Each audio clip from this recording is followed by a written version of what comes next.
Welcome to Adventures in Astronomy, and in this week's episode we are looking at holidaying, and I am incredibly lucky to be under Bortle 2 skies this week. We are in Northumberland in Bardon Mills, and we are just a mere stone's throw away. In fact, it's walking distance to the famous Sycamore Gap, or what once was Sycamore Gap. Now it's probably ought to just be called Gap. Or hang on, isn't that a clothesline? The Bortle scale is a scale we use to consider sky brightness. And if you're lucky enough to live in Bortle 1, which hardly any of us are, you're under completely dark skies. If you're unlucky enough to live in a city, then you're under Bortle 9 skies, and most of the UK is under Bortle 7. I'm lucky enough at home to be under Bortle 5. If you're wondering what the Bortle scale is, and you look on the screen, there's a good example of what this is. It measures sky brightness just by the human eye. It's not a particularly accurate scale, but it measures from 1, which is completely dark skies, right up to 9, which is completely light polluted skies. Most of the UK is under Bortle 7 skies. Where I live in my village, I'm lucky to be under Bortle 5 skies, but it's very rare to be under these kinds of sky conditions. Unfortunately, at this time of year, up in Northumberland, we're not experiencing complete dark skies because of the tilt of the Earth and where we're positioned to that in terms of where the sunlight falls. But nevertheless, the skies are truly impressive here, and I'm hoping to capture some simple star trails tonight. Astrotourism is growing right across the country, and in fact, just next door from where we're staying right now, we've got the Twice Brewed Brewery, try saying that when you've had a few pints, who offer stargazing tours of the skies and constellations and what you can see under these brilliant dark skies. It's a good time to maybe book a holiday from now on as we enter into the autumn months to go stargazing. But there are some drawbacks to having a holiday when astrotourism is your main focus. And I'm going to make some suggestions about how you might approach your first astro holiday, particularly if you're new to astronomy, because we can put great expectation on ourselves. I'm reminded of a time back in 2016 when I was again in these parts. I was in a village just outside of Rothbury where we're under, again, Bortle 2 skies. And I had my telescope all ready, but it was new equipment to me. I set up for the evening, still new to polar alignment, and it was a stressful procedure doing that. I put a great deal of expectation on myself, and that probably wasn't very healthy, as I struggled with polar alignment and getting the new scope set up, having only been in astronomy for 6 months. And I fought all evening because the weather had not been good all week, and there was a 2-hour window of just clear skies. And I did manage to snap a shot of the Andromeda galaxy, but it was quite a stressful experience, and although I've got fond memories of this picture, it was hard fought, and it did ruin a bit of a family holiday, if I'm being honest. And so to some suggestions that you can have a holiday with your family, but at the same time do some astronomy with it. So rather than clog up your car space and bring a whole load of equipment, I'm going to recommend that you do just 2 things. The first thing is to just bring an iPhone with you or a camera phone with you. And the second thing is to dust off a DSLR if you have one, and a couple of other accessories.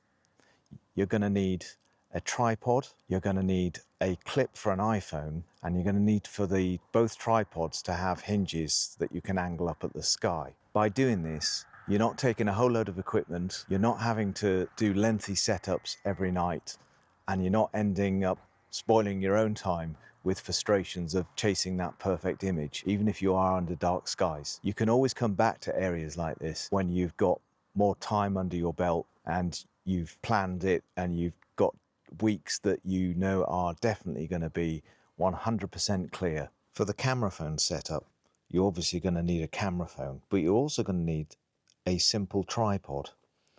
Now this one that I've got here has got a clip at the top, and it's just a ratcheted system that allows you to just clip your phone in, nice and simple. But I've also just used a couple of elastic bands to put a power pack on there, which is going to be more than enough to keep an iPhone powered for at least 3, 4, 5 hours. And at the very bottom, I've just attached a simple tripod leg. When the whole thing's set up, you should have a phone that is angled towards the sky, and you're just going to simply point that at Polaris or the north. You can find this using your phone and an app and just angle it up and practice until you've got the angle that you need. Now, you are going to need an app to be able to take photos on your iPhone for longer exposures, because the regular camera app won't cut it. So I would recommend an app called Even Longer. It's about £4. If we go into the Even Longer app, it's got just a couple of basic controls. In the top left-hand corner, you've got a box, and you want to be selecting that box and selecting star trails. On the right-hand side, you've got a box that says JPEG or TIFF or RAW. It's up to you which you select. Tonight, I'm actually just going to go for the basic JPEG box. You also need to be setting your ISO, and that depends on how dark your skies are. If they're really bright, you possibly want to be selecting 1600 ISO or even a bit higher, but if you're under reasonable skies, you should be able to get away with 800. I'm going to go for 400 tonight. And then finally, you want to be selecting your total time that you want to image. I'm going to go for 2 hours and see what it comes up with. And then that's it, you're ready to go. All you need to do is press your record app to see what you've got. Actually, there is one step I've forgotten to mention, and that's to focus. And to do this, you just press the plus icon on the spyglass, and that will bring up a zoomed image. You can prepare for this in the day by focusing on something in the distance, like a tree. Once you're there, you tap the forwards and backwards icons until you find a focus point that's about right. In my case, something in the 80s is about right. And then you just fine tune it out. For option 2, you're going to need one of these. Now, this is quite an old DSLR. This is my trusty Canon D100, which is what I started astrophotography with and took the picture of the Andromeda galaxy I showed you earlier. You're going to need to learn how to focus on a star. And the way to do that is to focus on either a distant object in the day and make sure you manually focus it, or you can try doing this at night time with a star in the sky and zoom right in until it's sharp and focused. So on my camera here, I would be using this focus ring here to do the focusing. And that's it, you're all set and you're ready to go. So you just want to be hitting that exposure button on your DSLR for about 20 seconds or 30 seconds exposures. You want an intervalometer so that you're able to do multiple exposures. If you don't have that, you can use an app called Magic Lantern, and you'll find instructions on how to use that on the internet. You simply put the install on your SD card and you've got a built-in intervalometer, which is what I'm going to do, because the idiot I am, I've forgotten my intervalometer this week. So I've got no way of taking repeated photos. And I say that, the rain has just begun. So maybe tonight is not going to be the night that we start this process. Hence my point earlier on, putting too much pressure and then feeling that you've spoilt your holiday waiting for that perfect night when it doesn't come. We've started imaging. There's obviously not too much to see here. The iPhone is on the ground, pointing up into the sky. Probably not the best composition, and there's not so much space here at the minute because we've got a B road right in front of us, and in the ideal world there would be a little bit more foreground, but it's not possible really to set it up like that this evening.